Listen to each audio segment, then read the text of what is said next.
Attendez une minute. Avant d'en arriver là, il s'est quand même passé quelques trucs.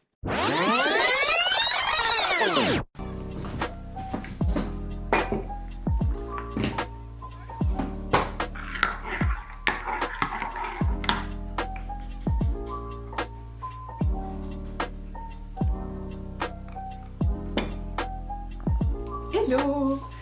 On se retrouve dans un nouveau vlog.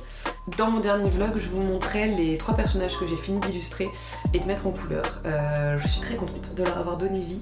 Maintenant, je vais travailler par rapport à mon book sur l'illustration, une grande illustration qui regroupe ces 3 personnages. Ça prend du temps. Ça prend tellement de temps de dessiner, de réfléchir, de mettre en place. Donc j'avoue que y a une petite part de moi qui commence un peu à stresser du temps que ça prend et en même temps j'ai pas envie de relâcher le rythme parce que j'ai un bon rythme.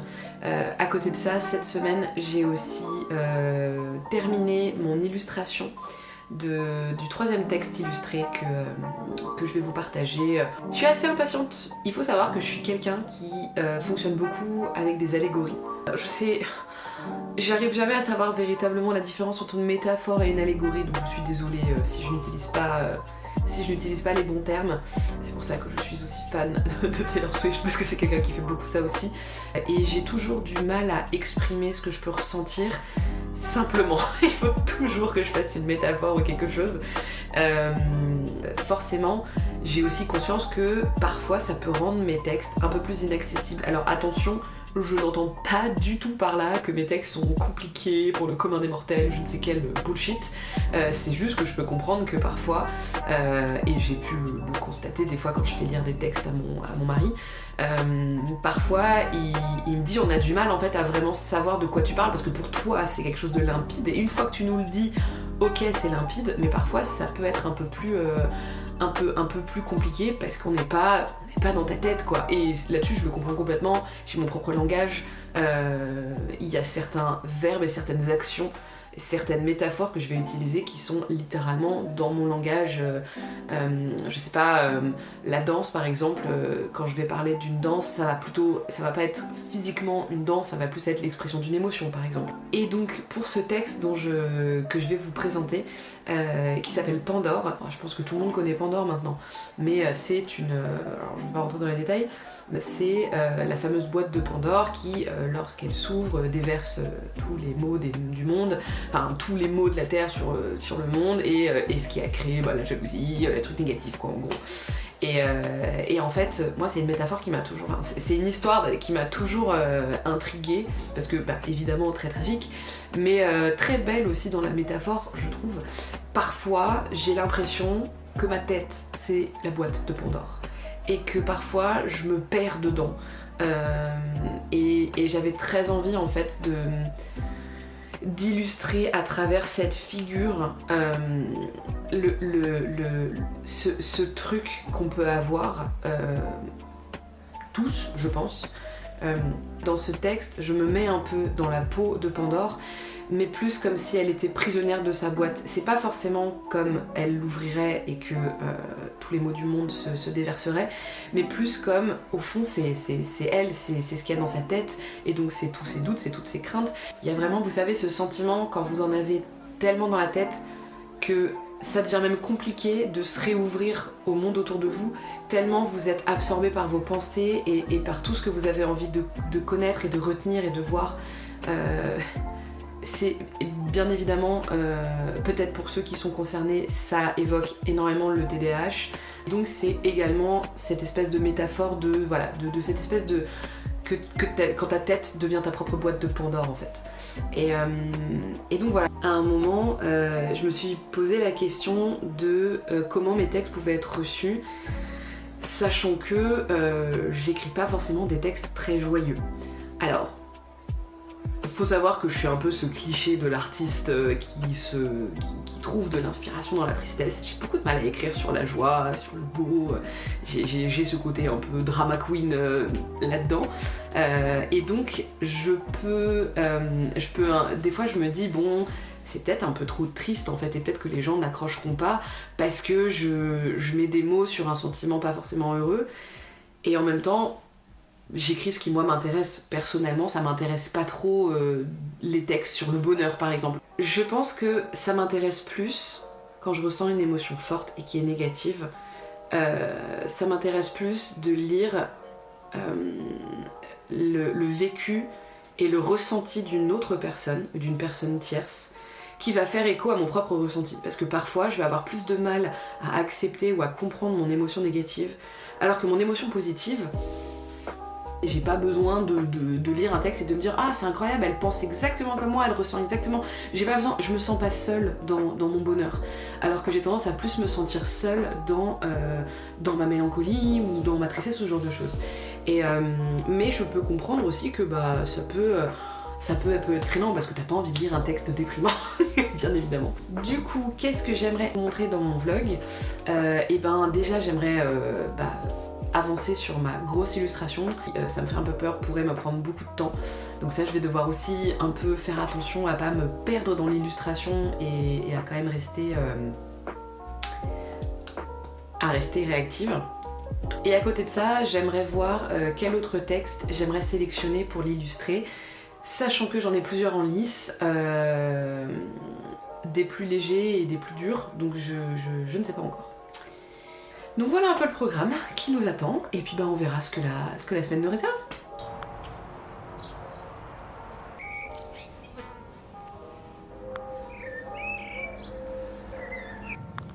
Regardez-moi la beauté de cette glycine, elle est en train de fleurir. Et oui, elle court tout le long. Et sinon, on en parle du fait que j'ai un arbre dans notre maison. Bon, c'est une vigne, mais s'il vous plaît.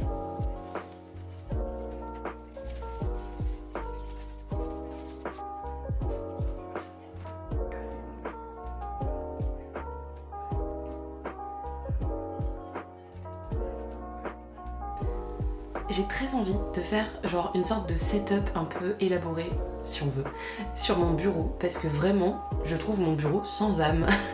Il est très joli, c'est une très belle planche, mais je sais pas, j'ai envie de me trouver un petit setup un peu joli, joli clavier, je sais pas, si vous avez des inspi. On est déjà lundi, le week-end est passé trop vite. C'était un week-end rempli de travaux et de réceptions, donc c'était plutôt cool. Le côté un peu prendre soin de son intérieur et en même temps voir ses amis et du coup prendre soin aussi de sa vie sociale. Je trouve que c'est un beau mélange.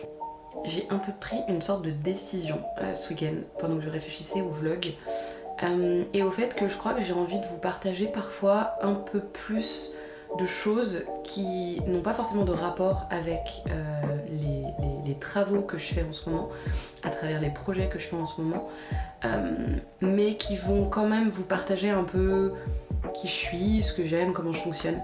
Et ouais, je me dis que, je sais pas, ça peut... Je crois que moi, ça me ferait plaisir et je crois que ça pourrait peut-être un peu plus enrichir le contenu plutôt que de seulement me contenter de vous montrer ce que je fais et ce que je dessine, aussi de vous montrer un peu pourquoi je suis comme ça, pourquoi je dessine ça, pourquoi j'aime ça, qu'est-ce que j'aime au quotidien. Donc voilà un peu la réflexion que j'ai eue ce week-end. Il fait trop beau, ils annoncent du beau temps toute la semaine. Et en plus, genre, les températures parfaites. Je suis pas une immense fan de l'été puisque je n'aime pas quand il fait trop chaud, vu que, pour moi, dès qu'il fait 20 degrés, j'ai déjà chaud. Et donc du coup j'adore le printemps pour ce côté soleil, chaleur, mais faut quand même garder un petit gilet. Ce week-end j'ai commencé le dernier Hunger Games en livre. C'est une saga perso que j'adore. J'ai découvert assez tard parce que j'ai commencé à la lire alors que le premier film allait sortir. Vraiment j'avais adoré cette saga. J'avais été assez déçue du préquel que l'autrice a écrit sur Snow parce que je trouvais... Déjà je pas trop... Enfin... Moi j'adore connaître les origines du mal, je trouve ça très intéressant.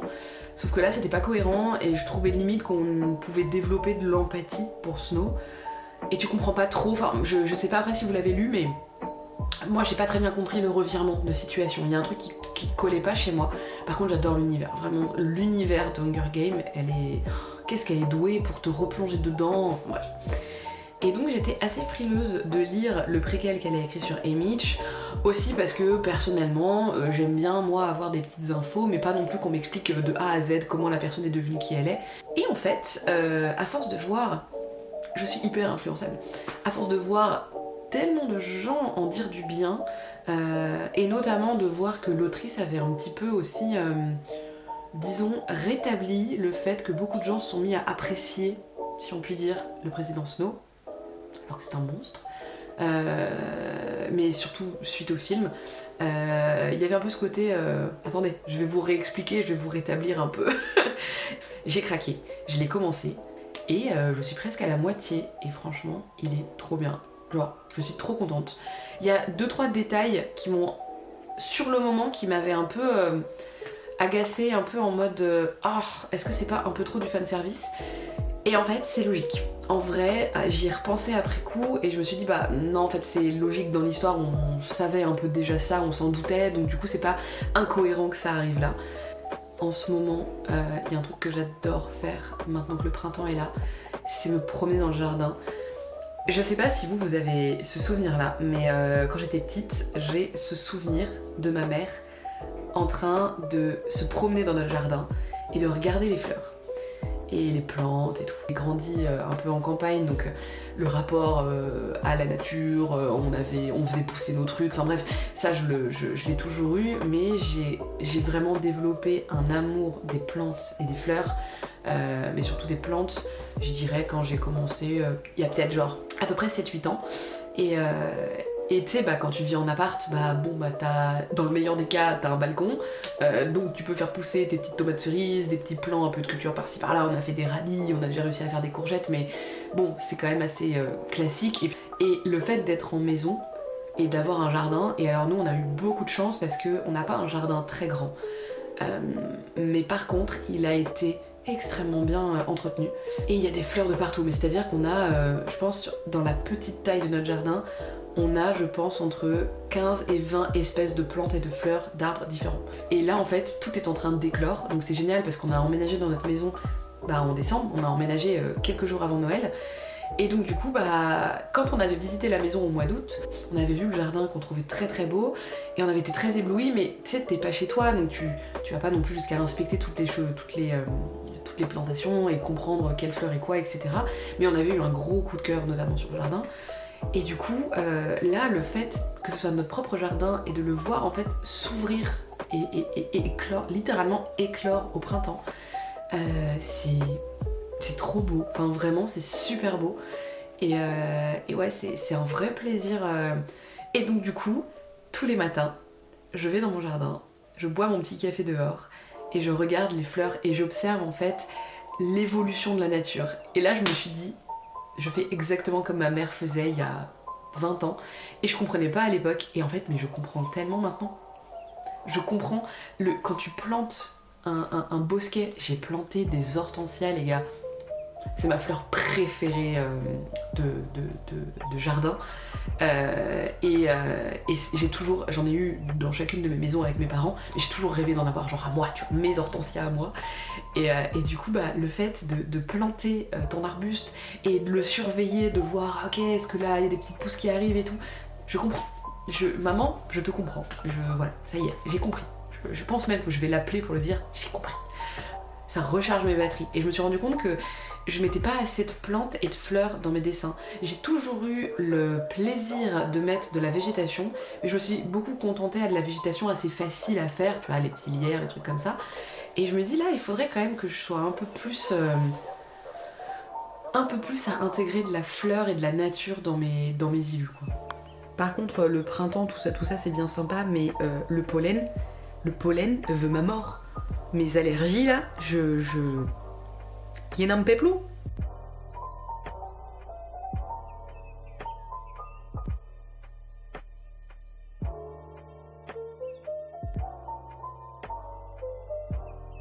Bon, et écoutez, j'ai passé ma matinée à m'inscrire sur des plateformes en fait qui permettent de mettre en relation les freelances et les entreprises.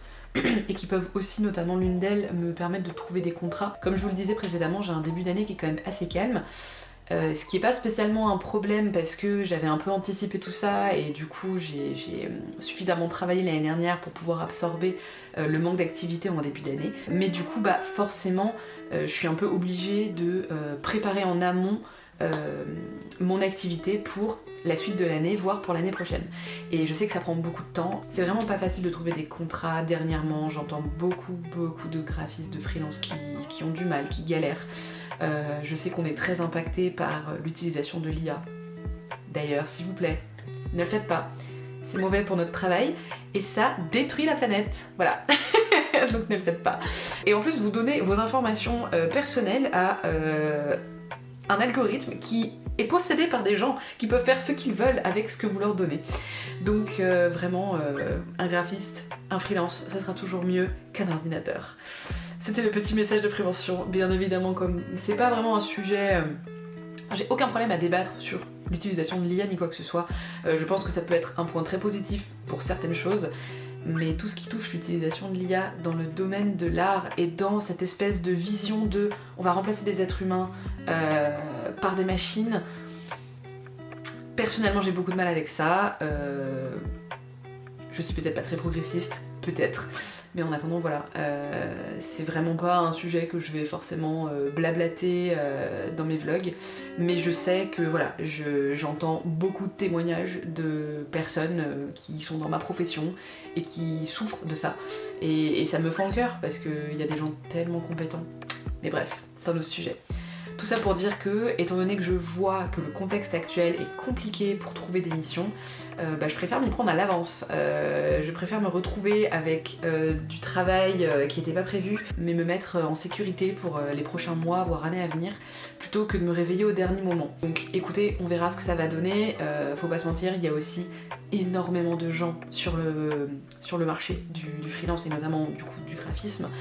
Donc forcément, même si moi je suis dans un secteur, je dirais un peu plus niche si on veut, forcément il y a quand même beaucoup de concurrence et je sais que c'est pas évident. Donc voilà un peu ce que j'ai fait ce matin, ça prend vachement de temps, ça m'a pas manqué. J'ai l'impression que c'est un sujet qui est quand même assez souvent abordé, le fait que en fait c'est pas grave, si jamais, moi je sais que je suis très au clair avec ça et j'ai aucun problème avec ça. Je sais que si demain mon activité de freelance ne fonctionne plus, j'ai pas trop de mal avec l'idée de me dire que je reprendrai un travail. Je pense que je serais même capable de reprendre un travail complètement différent de ce que je faisais en freelance parce que à force j'ai un peu roulé ma bosse et pour l'instant j'ai pas réussi à trouver de contrats style CDD ou CDI qui m'ont permis de m'épanouir dans ce métier-là. Il y a que en tant que freelance que je me suis vraiment épanouie là-dedans. Donc forcément, je sais pas si je prendrai un contrat lié à mon domaine d'activité, même si j'adore mon domaine d'activité.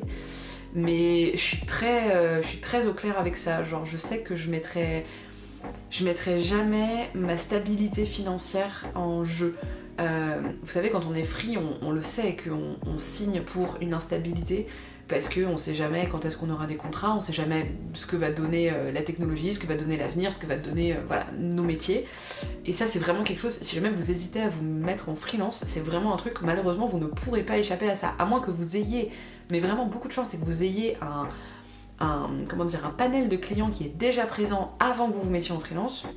Ou alors un domaine d'expertise où vraiment vous êtes leader sur le marché, et franchement je vous le souhaite tellement. Mais si vous vous lancez un peu comme moi, en mode graphisme, DA, etc., forcément, il y a beaucoup de concurrence, et donc forcément, les clients, ils vont un peu à droite à gauche. Ce qui est complètement normal. Mais ce qui fait que du coup, il y a cette instabilité qui est présente, et qui est, mais vraiment, je pense, qui est inévitable. Et c'est pas grave, parce que c'est pas parce qu'elle est inévitable que ça veut dire que c'est un problème. Ça veut juste dire que vous devez toujours un peu jongler avec ça, et vous adapter tout simplement. Et typiquement, là moi je le vois, je suis dans cette espèce de situation où ça va, je suis pas en train de paniquer, c'est pas vrai, je vous dis ça, mais je peux avoir des grosses phases de panique. Mais on va dire que j'ai conscience que ma situation n'est pas critique, et que ça va. Mais pour autant, je sens l'instabilité et je sens qu'elle pourrait s'installer. Et donc il faut justement essayer de rebondir et pas se réveiller trop tard. Et je dirais que c'est le point le plus compliqué en tant que freelance. Ce qui est un petit peu plus délicat pour moi en ce moment, je vais pas vous le cacher, c'est que je suis vraiment dans cette espèce d'entre-deux où j'ai envie de réaliser mes objectifs d'édition, j'ai envie de percer en fait, j'ai envie de trouver des contrats dans l'illustration jeunesse, c'est quelque chose qui me tient mais tellement à cœur que voilà, j'ai envie de me lancer là-dedans et j'ai envie d'envoyer mon book et voilà, j'ai envie de donner tout le temps que je peux avoir à ça. Et à côté, j'ai toujours cette petite voix dans la tête qui me dit fais attention, recherche du travail, il faudrait que tu trouves un contrat au cas où, ce fameux au cas où. Et c'est vrai que il faut essayer de trouver un entre-deux acceptable. Et après, je vais pas vous mentir, hein, là ça va, là je suis en bonne forme et je vous en parle comme ça en étant assez sereine et plutôt calme, mais il y a 2 jours j'en pleurais et je me disais mais en fait ça se trouve je vais dans la mauvaise direction et peut-être que je vais regretter et peut-être que je vais finir à la rue. Toujours dans l'extrême évidemment, mais voilà, c'est très fluctuant et n'hésitez pas d'ailleurs, si vous êtes dans mon cas, si vous aussi vous êtes graphiste freelance, n'hésitez surtout pas à me contacter pour qu'on échange ou même que je vois votre travail, parce que je trouve c'est hyper cool et on peut se soutenir entre nous. Voilà, c'était le petit point freelance que je vais peut-être vous glisser un peu plus dans les vlogs pour des fois changer un peu de contenu et ne pas faire que vous parler du dessin, parce que pour l'instant j'ai pas grand chose de concret en tant que travail dans le dessin. Et bien écoutez, le programme de mon après-midi, ça va être de dessiner pour continuer mon book, et là je dois me lancer dans la très grosse illustration, donc j'ai du taf. Petit aperçu de premier croquis de jet d'idées dégueulasse. Comme vous voyez, vraiment je fais la structure la plus classique. Ça me sert en fait juste vraiment à positionner mes personnages et typiquement à me rendre compte que par exemple là j'ai 2 personnages qui sont trop l'un au-dessus de l'autre, donc ça va brouiller la vision et puis ça crée un gros vide en fait à côté de ce personnage là. Donc du coup je pense que je vais décaler la fenêtre par là et peut-être décaler un petit peu mon personnage là, quitte à inverser les détails ici et les mettre là. Pour que... en fait je pense que je vais genre retourner mon personnage en miroir pour combler le vide qu'il pourrait y avoir ici sur l'illustration. C'est vraiment le plus difficile je trouve dans la mise en page, c'est de savoir où exactement mettre les éléments sans créer un vide trop important, parce que sinon en fait ça déséquilibre complètement la lecture de l'illustration. Et comme c'est une illu où pour l'instant j'ai pas prévu de mettre de texte dedans, parce que pour l'instant ce n'est pas but, ça n'a pas pour but d'être édité. Voilà.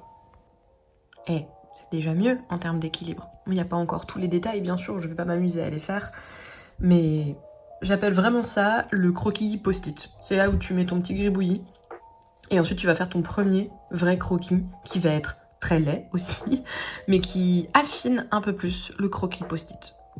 Et du coup là, j'ai affiné mes personnages, qui ne sont plus maintenant des petits bonhommes bâtons, mais j'ai repris mes personnages existants, suite au chara-design que j'avais reproduit. Et ensuite, en fonction des références que j'ai pu trouver, ou d'anciens croquis que j'ai pu faire, ou même parfois pour mon petit fantôme, au final j'ai repris la même posture que j'avais dessinée lors de son chara-design, parce que ça collait. Et ben j'ai créé... une nouvelle version de mes personnages. Pour ma petite vampire, j'avais vraiment très envie de lui faire différents styles de coiffure. Je pense que c'est un personnage avec lequel je peux m'amuser et j'aime bien l'idée que ce soit sa manière de s'exprimer. Donc voilà, le plus dur je trouve, c'est quand on trouve des références d'expression, mais qu'il faut que ça colle quand même à la face du personnage. Et typiquement pour ma petite Harlequin, c'était le souci, j'ai galéré à faire cette expression-là. Parce qu'il faut quand même qu'on retrouve son visage, sachant que vu qu'elle porte un chapeau, et qu'elle est pas du tout expressive, elle a pas vraiment de traits précis on va dire, donc c'était pas évident, mais je suis plutôt contente. Bon après ça reste un croquis, hein, mais au moins mes personnages sont placés, j'ai l'impression que leur taille c'est bon par rapport à la caméra. Donc la prochaine étape, ça sera de continuer le décor petit à petit et le faire de mieux en mieux. Comme on se retrouve, et j'avance plutôt bien sur l'illustration double page. En fait, j'ai fait un croquis post-it, après j'ai fait un croquis un peu dégueu, et en fait, je suis passée directement au propre parce que je me suis rendu compte que j'avais pas envie de perdre du temps à recliner un croquis, que de toute façon je vais devoir cliner plus tard. Donc je suis assez contente pour l'instant du rendu du croquis au propre, étant donné que cette histoire va s'adresser quand même à des enfants et pour le coup plutôt je dirais à partir de peut-être 4-5 ans. Je ne vais pas non plus mettre trop de détails et donc il faut qu'il y en ait pour que ça habille la pièce, mais faut pas non plus que ça soit délirant. J'aimerais bien, si j'ai le temps et l'énergie, de faire toutes mes teintes en noir, blanc, gris, etc. Les questions aussi que je vais devoir me poser assez rapidement par rapport aux couleurs aussi, c'est quelle texture j'ai envie de donner à mon dessin. Moi j'adore les textures crayonnées, d'ailleurs j'utilise quasiment que ça. Donc je suis un peu en train de me poser la question si je vais rester sur une texture crayonnée aussi, si je vais pas partir sur quelque chose de beaucoup plus lisse en fait, et de pour le coup beaucoup plus digital. Il y aura moins ce côté peinture. Je vais y réfléchir, je vais devoir faire je pense des tests, mais ça arrivera au moment de la colorisation. Pour l'instant j'y suis pas. Par contre je pense que dans mon book je vais mettre les 3 étapes. Je vais mettre l'étape du croquis fini au propre, l'étape du croquis en noir et blanc et l'étape de l'illustration terminée. J'ai bien envie de montrer un peu à quoi ça ressemble et c'est une manière aussi pour moi de montrer voilà, regardez mon travail dans son détail. Je pense qu'après je vais m'arrêter là pour ce trio de personnages. Pourquoi ? Parce qu'il faut que j'avance de toute façon et que j'ai beaucoup réfléchi et j'ai pas non plus envie de mettre trop d'illustrations dans ce book parce que j'ai vraiment très envie de l'envoyer rapidement. Et comme je ne sais pas de quoi demain est fait, si je vais avoir si je vais avoir des contrats entre temps, des contrats qui vont arriver ou autres, j'ai pas envie de me retrouver bloquée sans jamais avoir fini mon book. Donc une fois que j'ai terminé cette grosse illustration, je repasse en mode Cara Design pour mes 2 personnages de détective. Et pour ces 2 personnages de détective, je vais faire une illustration cherche et trouve. J'ai quand même encore une fois des illus à montrer que je peux ajouter dans mon book, donc c'est pas comme si j'avais rien d'autre à montrer que ça. Donc je pense que je vais faire un petit micmac, un peu tout ça.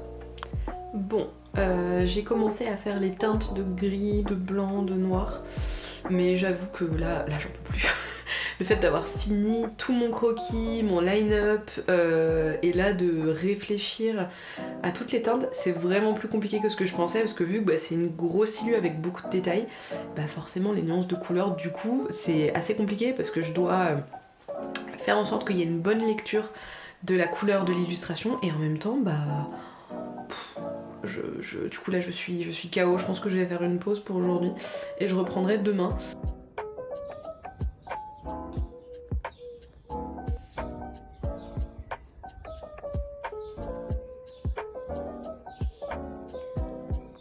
La chose qui a changé aussi depuis que maintenant on est en maison et qu'on a un jardin, c'est que notre chat peut sortir dehors. Copetta peut enfin se promener dans le jardin.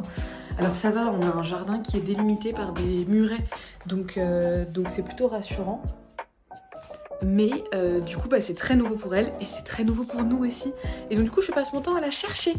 Regardez qui est là dans le dressing, alors que j'avais peur parce que je la trouvais plus. On a fait une petite frayeur.